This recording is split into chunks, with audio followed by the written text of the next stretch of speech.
Welcome to the Mass Production Band Talkcast. We want to thank everybody for joining us. So, go get chilled on whatever it is that you get chilled on. Sit back, listen, and enjoy because we are fired up and ready to go. Thank you.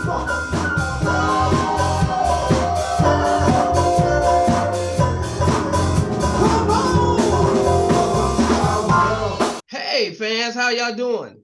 Welcome to Mass Production, The Sit Down. And we have as a special guest today, Larry Raichelson, better known as Larry Tyler Moore. Now, Larry, tell us how you get that name. Where did that come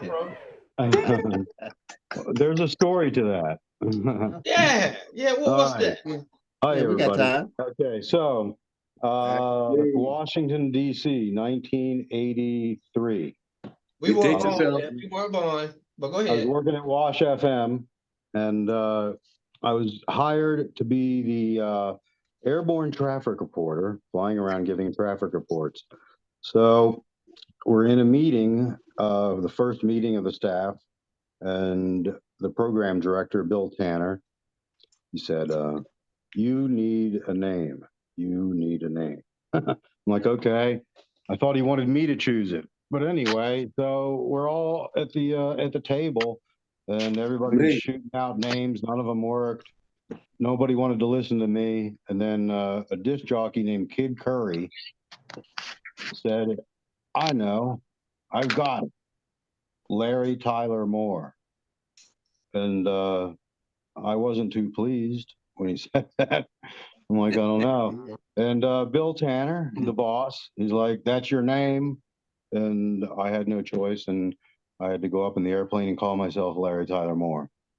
Oh, okay. This was in Florida?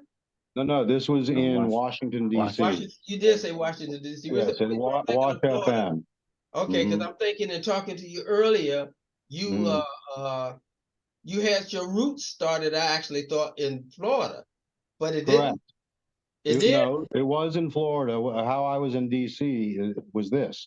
So I was in college. So, okay, let me jump back. The reason I ended up in the music business was I started in radio, okay, down in Miami. And my boss, Bill Tanner, was the program director. He took a job up in Washington, D.C., as you may or may not know, in radio. The whole staff comes and goes. It's like a revolving door. So I was in college. I was training to be an airline pilot. I was flying, and he said he thought of me. So when he agreed to take the job, he took a bunch of people with him, called and said, hey, I got a job for you. Told me what it was. And, I'm like, hey, I'm in college. But lo and behold, he gave me like a month or two to think about it. But that's the story. So I grew up in Miami, loved R&B and funk, and mass production was pretty huge down there. And so I was blessed in life to connect with these guys. And yep, that's how that happened as far as Larry Tyler Moore and how that right. And yeah, and I remember you saying you done had a lot of connections in the music business. A lot of connections in the music business. Well, yeah, one of my best friends, his dad was my boss, Bill Tanner. So when back in the 70s, when I was in high school and whatnot, Bill Tanner was real tight with everybody at TK Records, which was in Miami. So TK, had the first hit, "Rock Your Baby" by George McRae, and Casey and Rick Finch wrote that song, and so Tanner was the first person. Well, actually, his disc jockey, Robert W. Walker, at the radio station I worked at, Y100. He's the first disc jockey to ever play "Get Down Tonight." And Casey and the Sunshine? Yep, Casey and the Sunshine Band. Everybody really became real tight with KC and everybody at TK Records. So I started hanging out there in watching people record things like that. You know, I've seen some cool stuff, man. When I was a kid, you know, before I even got into college, the Criteria Records, I would go to Criteria Studios, which is now the Hit Factory, you know, down in Miami. What did you gather out of gleaming all of that knowledge? What did all of that knowledge take you? What did you do with it? Did you sing? Did you dance? Did you produce? What did you do with it? I played trumpet in high school, but no. So what happened was, okay, so went to Washington, became a traffic reporter. The same thing then happened. Bill Tanner, the boss, took a job back down in Miami. So we spent a few years, about 2 years in DC. He gathered everybody up for a meeting, said, okay, I've taken this opportunity in Miami. We're going to start a radio station, and that was Hot 105. So, you know, a hugely successful station. Right. Now it's been, you know, for a few decades now. You know, Tanner and the group started that. Said to everybody, you know, who wants to go? Let's go. You know, if you want to stay, you'll probably get fired. And, you know, me, I'm a pretty stubborn dude, and I'm like really set in a lot of my ways. I was loving life in DC. I enjoyed what I was doing, and I only saw things, you know, could only go up from there. So I stayed, only to be fired and called and was like, well, I've been fired now. You know, so like they're like, come on back down. So there wasn't really any. I didn't have that type of a job available to me, flying around and doing what I was doing. So what I ended up doing was producing and engineering the nightclub remotes on South Beach and all over Miami and South Florida for Hot 105. And Two Live Crew, Luther Campbell and the guys were a Miami band. Well, a couple of the guys were from LA and all that, but whatever. They all got together in Miami, and Luke, literally, you know, people say this as like a saying or something, but you know, I was selling stuff out of the back of my car. Well, that's how Luke started. He recorded his own stuff. He pressed it. He filled his trunk with vinyl and drove all over Miami selling his records. And, you know, that's how he started. And then he wanted to break into crossover radio. You know, they had some success. I mean, listen, it's hard to play anything they had on radio at the time because they didn't do clean versions of stuff. So it was mostly club music and stuff, you know. But they were hugely popular in South Florida.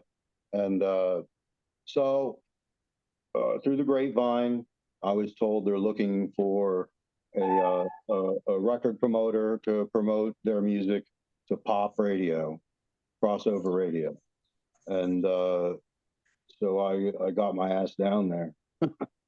and I got the job. And, you know, I was told in my interview, make sure you're armed. Things like that. Oh my God! I'm like, what am I getting myself into? But anyway, hey, that led me down the road to everybody I've worked with, which is a huge list, and I learned a lot from that experience. Got fired after the 1991 MTV Music Awards, the day after, and decided to do things on my own. You got fired because you didn't win? I didn't win. No, the note was, Larry, we no longer require your services. Luther. That was it. I was like, oh man. I was pretty upset. So I spent a few years away and then came back and did it on my own, and you know, I feel like I've accomplished a lot, did a lot of things that I set out to do, didn't do a lot of things that I wanted to do. But it seems like, you know, when you put your mind to something and you have great people around you like you guys, you know, your efforts pay off. unfortunately, the pandemic kind of put a dent into that for some of us. And that made, in the pandemic was what led me to saying, okay, I've had enough, and I retired. So, but that's behind us too now. You know, right. as a sidebar, here's a little fun fact.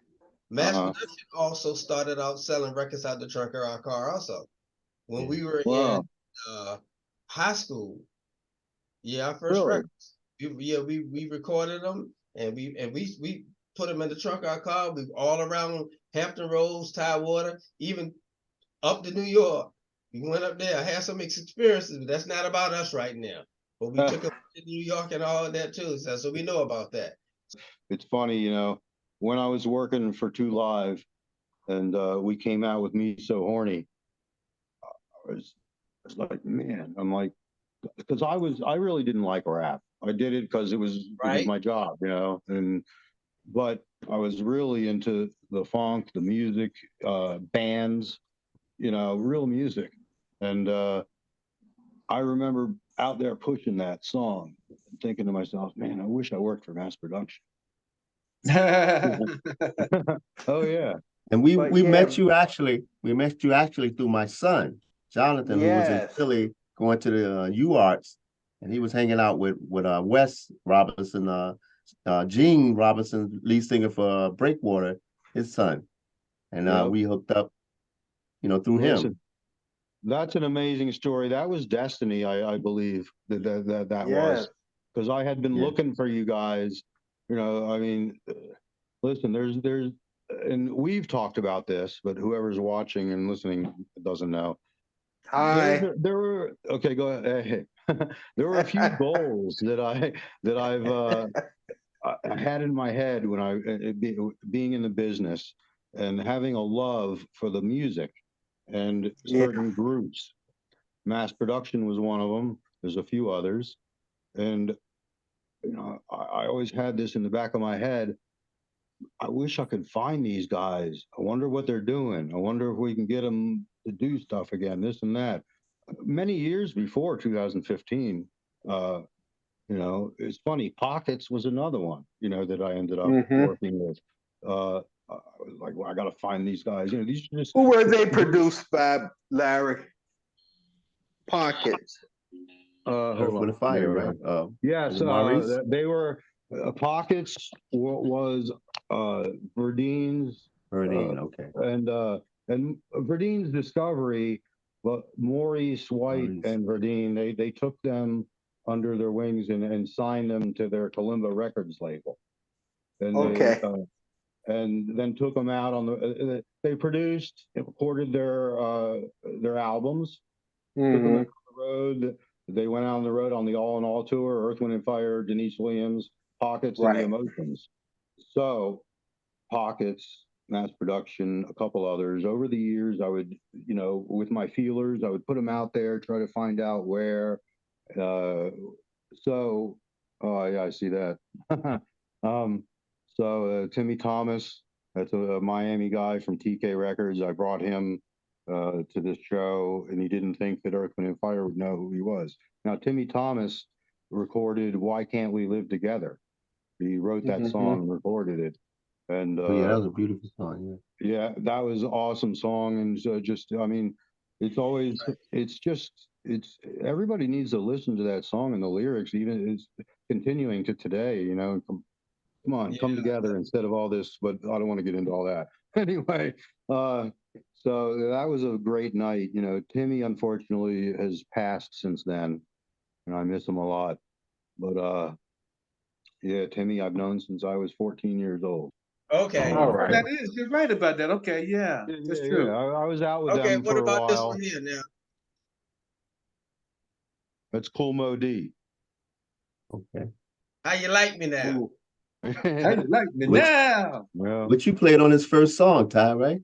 It wasn't his first song. It wasn't his first song. With the Go See the Doctor. It was the first song that I think it was the first song he did with Teddy Riley. Right. We had a studio in our basement in New Jersey, and Kumo and Teddy came over, and we did a demo of what he was working on for How You Like Me Now, but the song he was working on was called 3 days later, go see the doctor. Yeah, I remember That was a big one too. That was. Yeah. We did that in the basement of our house in Teaneck. Right. Right. Because you used that little Yamaha keyboard. I remember Yamaha, how that funky bass. and it Yeah, was that's the yeah. 808.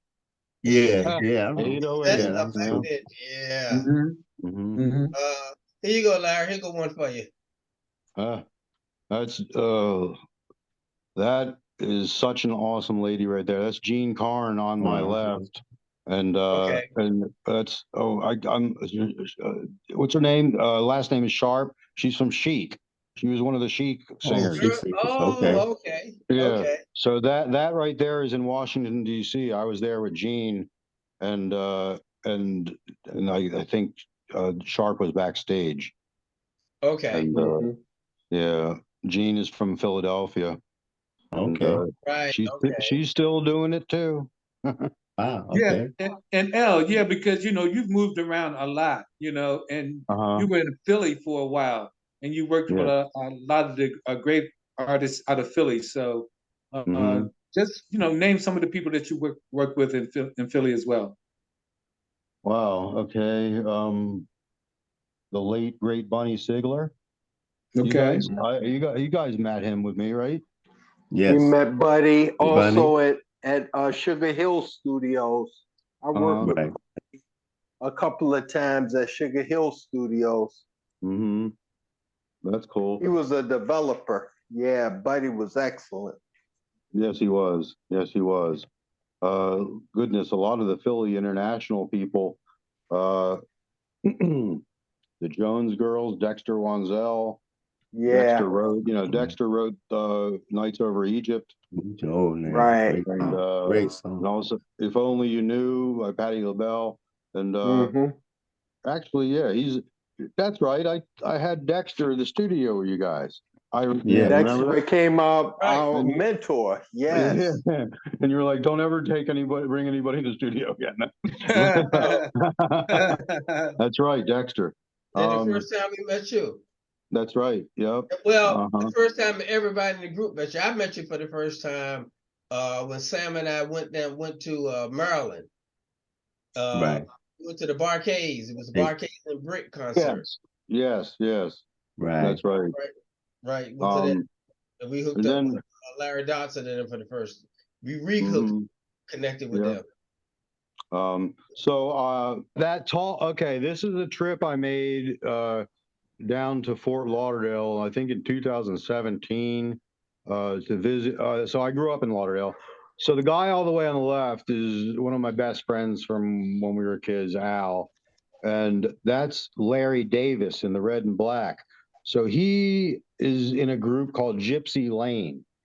And so Gypsy Lane was a group out of Philly, and they played on all of like the Ritchie Family, the Village People. They're the band that was on all the Village People's records. And they took a different direction than a lot of people in the business. And they were all from Philly. He took the whole band, Gypsy Lane, after the Ritchie Family, Jock Morale and all those guys, they split up. And so these guys, Gypsy Lane, went down to Miami and chose to become a cover band. They make a lot of money. They're very highly sought, and they're still doing it down there. And that person that I'm with there, I remember that I was in town by myself. Pushing up on. So I was in town by myself, so she came along. Okay. Yeah. That was a fun night. But no, she was nice. She's nice. She's definitely, The next episode we'll talk about groupies. The next episode we'll talk about groupies. What's that? I say the next episode we'll talk about groupies. Okay. Yeah, push it up on. Yeah. Oh my goodness. I got some of those stories too. That when I was with Two Live Crew. And recently you lived in Big Bear. Now Big Bear on the West Coast. Correct. So let's talk about that. Okay. That's the pandemic years. So yeah. Wait a minute, before you say that now, you were the first person that ever told me about moon rock or sun rock or something like that. Well, I we had talking no clue. about that. We I don't need had to no talk clue. about. It's legalized now, so we can talk about it. You know, I had no idea what that was until I spoke to you. So, I mean, if you want to, you know, like just, you know, entertain the audience and let them know what that's about. If not, you know, then okay. Well, no, here, let's we can go, listen. So in 2019, I decided to branch out a little bit, move to California, and start a cannabis business. Yeah. So, and as you guys, I mean, Ty, you remember we were talking about it. I was talking to you about investing. So I had all of a sudden, break them in, reel them in. all of a sudden, everybody I knew wanted to invest with me and like throw all this money at me. And I was like, damn, you know, and I mean, you know, everything was exploding at that time with the legal cannabis industry. So, you know, I was quite familiar with it, being in and out of California continually for a long time, a decade or longer. So moon rocks was one of the things that we were going to produce. Snoop Dogg thought that they were awesome, the ones that we made, and so I'm like, well, if he likes them, whatever. Yeah, I moved out there before the pandemic, or should I say, the plan was made right before the pandemic, and the move from South Florida to Southern California was attempted in February, while things were starting to, people were like, what's going on?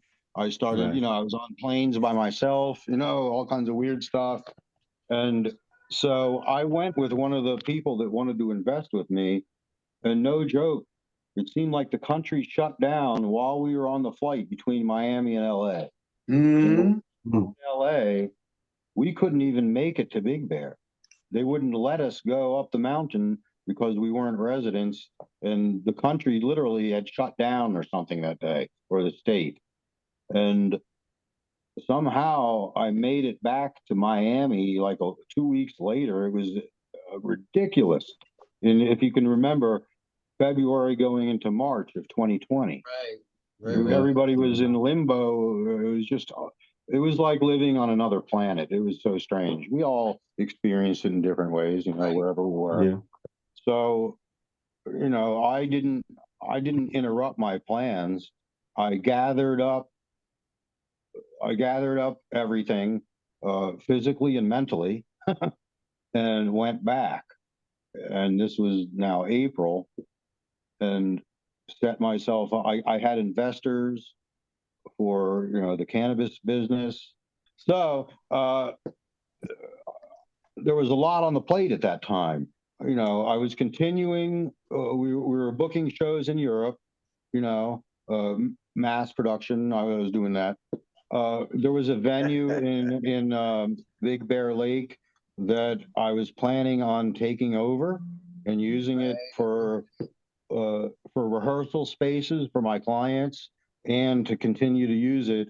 It was called The Cave, and it was a restaurant and a performance venue that held about 1,000 people, and it had incredible audio and video. The stage was like Madison Square Garden. So it would be great. You remember we talked about this. I was sending you videos, and you know, this would be great to do videos, and I mean, everything would have been great. But the pandemic was getting worse and worse, and people were getting more concerned. And, you know, my investors had, you know, been pumping me with money to start the cannabis industry. And they came out and stayed for like 3 weeks, and thought, yeah, everything seemed cool. They went back to Miami, and they literally, like, they were terrified of what was going to happen because of the pandemic, and backed out.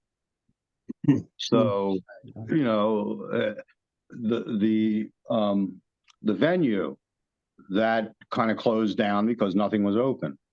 So every single thing that was going on, the music business, the venue, the cannabis industry, all that was in motion and being done, and then doom, stopped, and you know, the world stopped for 2 years.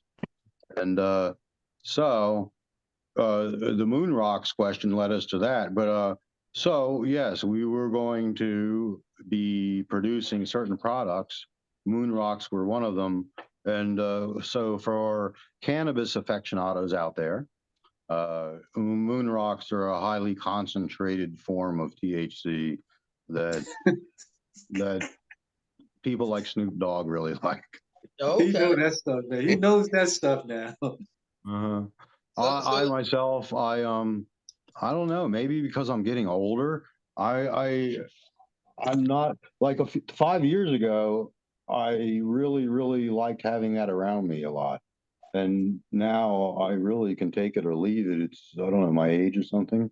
But I tell you what, the industry itself is.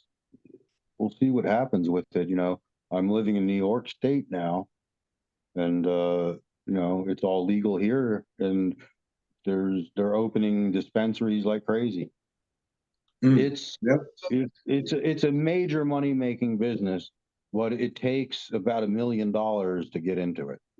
Right, very expensive. You know, exactly. That's why I wanted to get into which. But let me ask you this: this is a sidebar between all of us. Right. When the last time you been to the ER? When last time you been to the emergency room? July of last year. Ah, okay. Yeah. So everybody that's not on this show right now, ever since we've hooked up, me and Mass Production, which has been God since 15, so 8 years now, I've been through. I guess you can call it a series of hospital room visits. I mean, ridiculous. Yeah, injuries. I mean, you know, listen, I'm a skier and a mountain biker, so I've been. I mean, I broke my hip in '99. You know, I've broken most of my bones skiing, but yeah, I've the leg break was interesting. So I was in California. It was 2017, and so I was in Big Bear, and that's where I was living at the time. I kind of moved between Philly, Southern California, and Miami, big circle, just throughout my career, it seemed. But anyway, so Mass Production had a show in Raleigh, North Carolina, and I was in California. So I'm like, you know what? I'm going to go to Miami and hang out with my friends, one of which was that guy you saw in the photo, Al, but that was a different time. But I'm like, I'm going to go hang out on the beach for a few days, and then I'll go to North Carolina from Miami. So I go from LA to Miami. I take the overnight flight, land actually in Fort Lauderdale.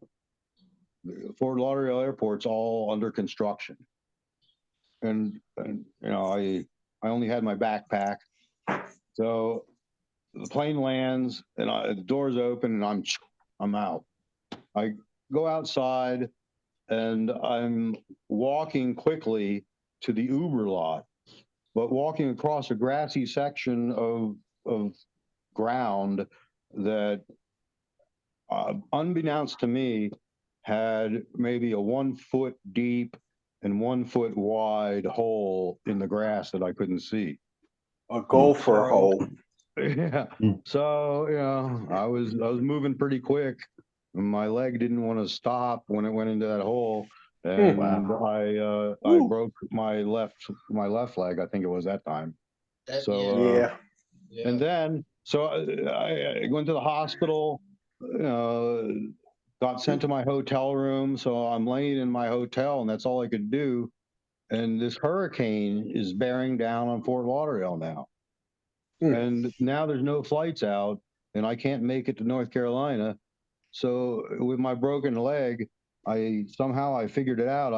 There was an Amtrak train leaving from the Amtrak station in Lauderdale, and it went through Raleigh.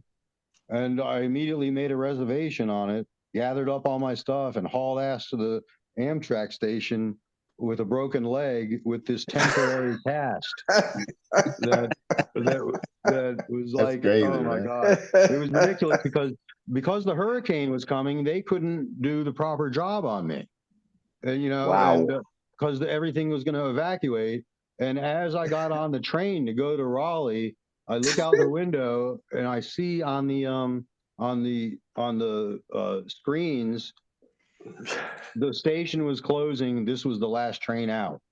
Wow. And I arrived in Raleigh ahead of these guys, like maybe one day. And, you know, when we met up, I'm glad you made a broken leg. Yeah. I think when we saw you, you had your leg in your hand, I think it was. Something like that. I remember I had to go to Duke Medical Center to get it fixed while I was there. And then had to take a train to Philly and then have my leg fixed at one of the hospitals there. And then had to make it back to California. Wow. I'm gonna tell you, Larry, this has been real interesting, man. We really have enjoyed that. I'm gonna tell you, next time we talk, we're gonna talk about your kidnapping thing, but we'll save that. I didn't want to bring it up. I didn't forget about your kidnapping. Yeah, I ain't forget about your kidnapping. We'll talk about that. Leave it alone. Yeah, we could have a whole mini series on this stuff. Yeah, true. Yeah, for real. I know. Yeah, exactly. But it has certainly been a pleasure, man, talking with you. Absolutely. I look forward to the next time. I love you guys. Yeah, we will get you back. Everybody, don't forget the famous, legendary Larry Talamore. Larry Raichelson. Thank you, sir. Thank you. Thanks for coming. Yo, Big L, great job, man. Great job. And thank everybody for listening. You know, hit us up. Yeah. Oh, yeah. You know, thanks, everybody. All right, cool. Love you, man. Love you guys. Yes, all right, cool. You back. We'll be talking. So everybody could hear me that time.